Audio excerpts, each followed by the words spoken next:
So hello everyone, welcome to my new video. My name is Abdul Rahman Salim and you are watching Get the Knowledge.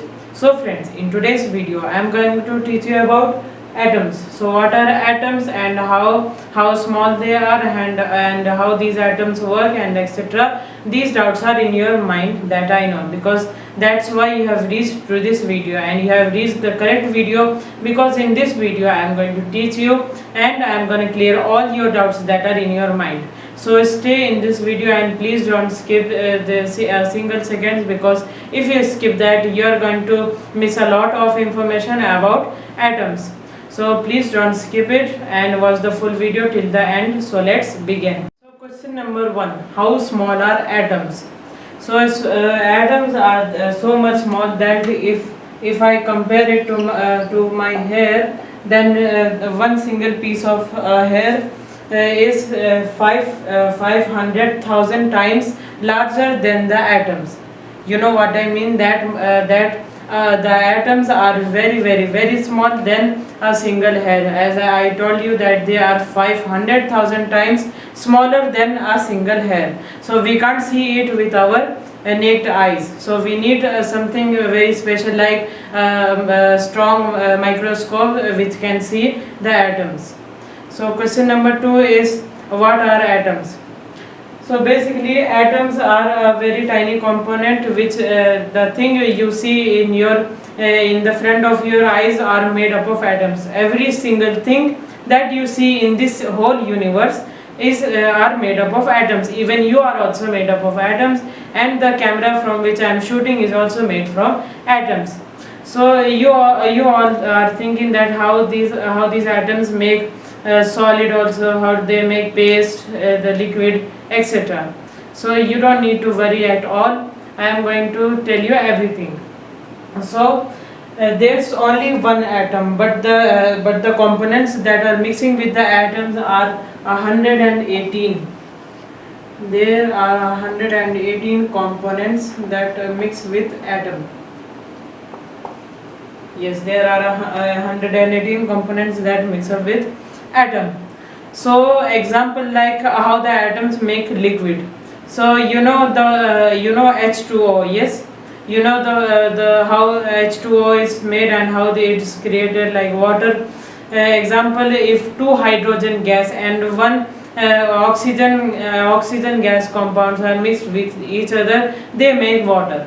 So similarly, if you want to make the sugar which is solid, then you have to take CO2 and oxygen, and I don't know what the things are, but these things if they compare with atoms, if these atoms compare with 118 component, then they make different things, like they can make plants, they can make animals.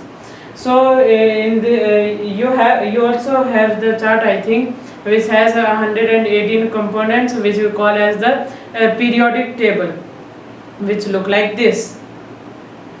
So as you have seen the periodic table, and you got to know that what's the periodic table. So these are 118 components are in the periodic table, and these components when they mix with the atoms, then these two different atoms make up a different component, or you can say a different object. Like if the two atoms mix it with each other, like hydrogen and oxygen, H2O. If two hydrogen gas which are also atom and one oxygen which is also atom, if they both mix each other, they make water which is liquid. If these both mix with each other, then they make water. So similarly, the atoms mix with another components of the another atoms, and when they mix, they make a different thing. So I hope that you got to know that what's atoms. And the next question is, how atoms were born and who kept the name atoms. So if we go back in 400 AD, before 400 AD, means after death of Jesus, 400 AD, there was a man who was slicing an apple.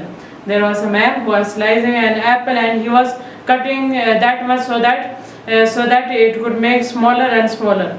But then the man was thinking that how much smaller can I make? There's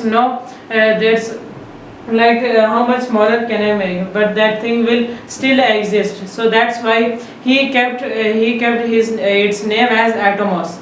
It's a Greek word of atomos, and atomos means never ending. It means that if you slice how much times you can slice, the more smaller it can become, but it will never end. So atomos means never ending. It's a Greek word of atoms. As you can see, I have written here atomos. In a Greek word of atomos means never ending, and we have created these atomos into atoms. We have created its name into atoms. But remember one thing, that atoms cannot be destroyed. Like if you want to destroy anything, like if you want to destroy a mobile or a marker or just anything, then you can't destroy it, because if you burn that thing, it will become into ashes, and ashes are also an atom, which is a burning reaction. So you can't destroy anything in this world. So that's all for today. I hope you like this video. If you like this video, then make sure to hit the like button, and if you are new in this channel, then please make sure to subscribe to our channel and get new videos every day or two. So that's all for today, and I will meet you in the next video. Until then, goodbye.